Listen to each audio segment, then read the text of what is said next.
साथियों नमस्कार, मैं हरिश्चंद्र बर्णवाल। पश्चिम बंगाल में जो विभत्स घटना हुई है उसने सबके होश फाख्ता कर दिए हैं, सिवाय उन लोगों के जो इस अमानवीय घटना में भी पार्टी का सिंबल चेक करते हैं, धर्म की पहचान ढूंढते हैं और जातियों का लेवल चेक करते हैं। आज मैं बंगाल में हुई इस त्रासदी की शुरुआत टेलीग्राफ की उस रिपोर्टिंग से करता हूं जो liberal gang, Khan market gang और अवार्ड वापसी गैंग की कुत्सित नियत को उजागर कर देती है। रवीश कुमार से लेकर टेलीग्राफ तक ने पत्रकारिता के नाम पर आपको जो नुकसान पहुंचाया वो आपको बंगाल की इस घटना से समझ में आ जाएगा। इसकी चर्चा मैं करूं, लेकिन उससे पहले आपको याद होगा जब अफगानिस्तान में तालिबान अपनी क्रूरता की सारी हदें पार कर रहा था, उस समय एक भारतीय पत्रकार दानिश सिद्दीकी वहां पर कवरेज के लिए पहुंचा था। उसकी भी हत्या कर दी गई और उस मामले में रवीश कुमार ने क्या कहा था यह बहुत दिलचस्प है और यह जानना जरूरी है। इस जघन्य हत्या के लिए रवीश कुमार ने तालिबान को लानतें नहीं भेजी, बल्कि उन्होंने लानत उस गोली को भेजी जिससे दानिश की हत्या हुई थी। उन्होंने क्या लिखा था आप देखिए, ये पुराना पोस्ट है उनका, ये आज के संदर्भ में, बंगाल के संदर्भ में बहुत रेलेवेंट है, इसलिए मैं बता रहा हूं। उन्होंने लिखा था कि बंदूक से निकली उस गोली को 1000 लानतें भेज रहा हूं जिसने एक बहादुर की जिंदगी ले ली।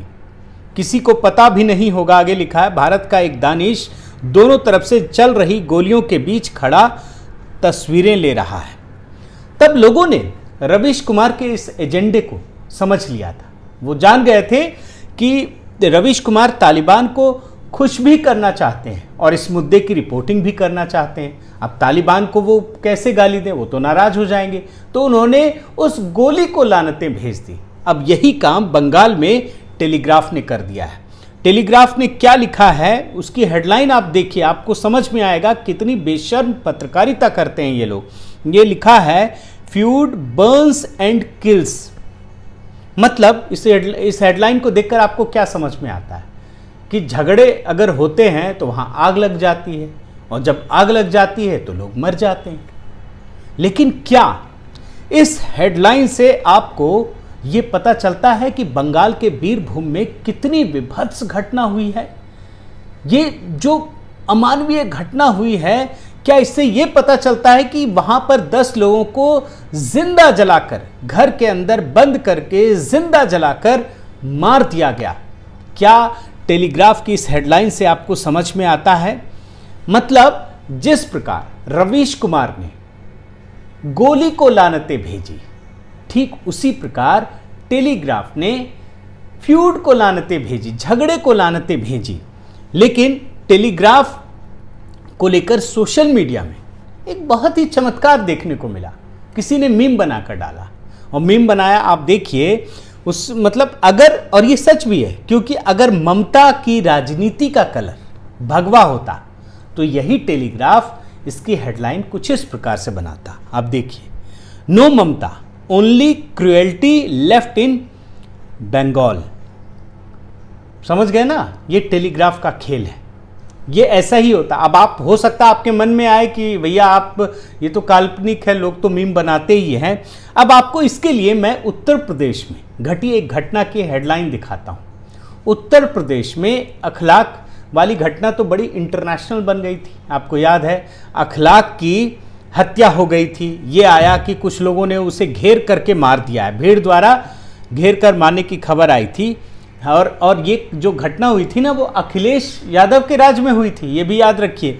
लेकिन इस मामले में टेलीग्राफ ने क्या किया आप देखिए, ये भी बहुत पुरानी खबर है। टेलीग्राफ ने सीधे सीधे मोदी सरकार को बदनाम करने के लिए इसे इंटॉलरेंस का नाम दे दिया। देखिए headline, the scar of intolerance, Akhlaq's son awaits justice. मतलब खबर नहीं है, खबर की लाइन है, एक एडिटोरियल लाइन है, एक मंशा है, एक एजेंडा है, एक नफरत का भाव है। और नफरत का भाव सीधे प्रधानमंत्री के लिए है, जबकि घटना की सच्चाई यह थी कि यह आपसी फ्यूड का मामला था, यह झगड़े का मामला था। लेकिन उस फ्यूड को टेलीग्राफ ने इंटॉलरेंस कर दिया और यह आप रिपोर्ट में भी देख सकते हैं। जबकि जो बीरभूम की घटना है ना, वो जिसे टेलीग्राफ ने फ्यूड कहा है, वो वास्तव में एक राजनीतिक साजिश और हत्या का मामला है। एक टीएमसी वर्कर की हत्या हुई और बदले में उसने पूरे ग्रुप को जलाकर मार दिया, और उसमें महिलाएं हैं, बच्चे हैं, और बंगाल में बड़े पैमाने पर यह हिंसा हो रही है, आप देखिए। और उसके लिए टेलीग्राफ कुछ नहीं कहता है। मतलब जो ये घटनाएं हुई उसके बारे में टेलीग्राफ की नज़र नहीं है। साथियों, मैंने टेलीग्राफ जो ये डबल स्टैंडर्ड वाली पत्रकारिता करता है ना, उस पर मैंने एक बहुत विस्तार से वीडियो बनाया है। उसमें कई घटनाओं को मैंने दिखाया है कि एक ही प्रकार की घटना के लिए कैसे टेलीग्राफ दो नज़रिया अपनाता है। और ये वीडियो देखना है तो नीचे आप लिंक में क्लिक करके ये चीज़ें देख सकते हैं। लेकिन बीरभूम की घटना की चर्चा कर रहा हूँ। बीरभूम में इस बड़ी भयानक त्रासदपूर्ण घटना के बाद वहाँ के लोग अब घर छोड़ने को मजबूर हो गए हैं, और आप रिपोर्ट में देख सकते हैं कि वहाँ की महिलाएं, वहाँ के लोग घर छोड़कर दूसरे स्थानों पर जा रहे हैं। लेकिन विडंबना देखिए कि टेलीग्राफ के लिए, जो बंगाल का मुख्य अखबार है, उसके लिए ये खबर हेडलाइन नहीं है। कहीं हेडलाइन में ये बात है ही नहीं। वहीं उसी राह पर चलते ममता बनर्जी ने कोई कदम उठाया, ये तो हम सब देख रहे हैं। कहीं वो राज्यपाल से लड़ रही हैं, कहीं कुछ कर रही हैं, और एक जगह तो उन्होंने कानून व्यवस्था को लेकर के सीधे उत्तर प्रदेश से तुलना कर दी। आप देखिए उनका ये tweet, this is Bengal not Uttar Pradesh. I had sent a delegation of TMC to Hathras but we were not allowed an entry, but we are not stopping anyone from coming here. West Bengal CM Mamata Banerjee. सोच रहे हैं, इतनी बड़ी घटना हो गई, उनको हाथरस की याद आ रही है। और इससे ठीक पहले उन्होंने राज्यपाल से भी लड़ाई की थी। मतलब इनको रोकना है, नहीं रोकना है, ये इनको पता नहीं है। लेकिन सच्चाई क्या है कि बंगाल में चुनाव के बाद सबसे अधिक हिंसा हुई। बहुसंख्यकों को घर छोड़कर भागना पड़ा। और आप रिपोर्ट देखिए, ऐसे 15,000 मामले सामने आए जिसमें हिंसा की घटनाएं हुई। 7,000 महिलाओं के साथ तो दुराचार की घटना हुई है, और ये खबर में है, ये देखिए। और चुनाव नतीजों के बाद से 37 भाजपा कार्यकर्ताओं की हत्या हो चुकी है। ये भी आप खबर देख सकते हैं। अब आइए उत्तर प्रदेश की बात, क्योंकि ममता बनर्जी ने ही छेड़ा है। उत्तर प्रदेश में जब भाजपा की प्रचंड विजय हुई, योगी सरकार फिर से सत्ता संभाल रही है, कहीं कोई हिंसा की खबर आपको सुनाई पड़ी क्या? कहीं ये खबर आई कि राजनीतिक विरोधियों के साथ गलत बर्ताव हुआ, उसके ऊपर हमला हुआ? कहीं किसी प्रकार की खबर आई? नहीं आई।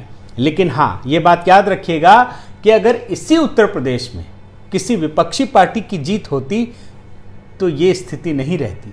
और मैं ये बात क्यों कह रहा हूं, आप देखिए 2012 में जब अखिलेश यादव की जीत हुई थी तो देखिए पूरे राज्य में क्या हालत थी।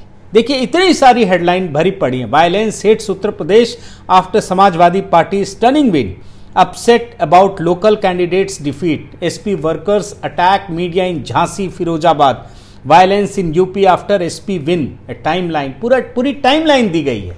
ये स्थिति है। साथियों, भारत में इस समय एक ऐसा वर्ग पैदा हो गया है जिसकी चमड़ी बहुत मोटी है, जो माहौल देखकर रंग बदलता है, स्वार्थ देखकर पाला बदल लेता है, और जो जाति धर्म देखकर अपनी विचारधारा तक बदल देता है।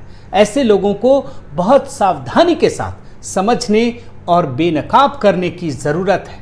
बहुत बहुत धन्यवाद। आपसे गुजारिश है कि आप मेरे इस चैनल को ज़रूर सब्सक्राइब कीजिए, लाइक कीजिए, शेयर कीजिए, कमेंट कीजिए, और इस बेल आइकन को प्रेस करना मत भूलिएगा। नमस्कार।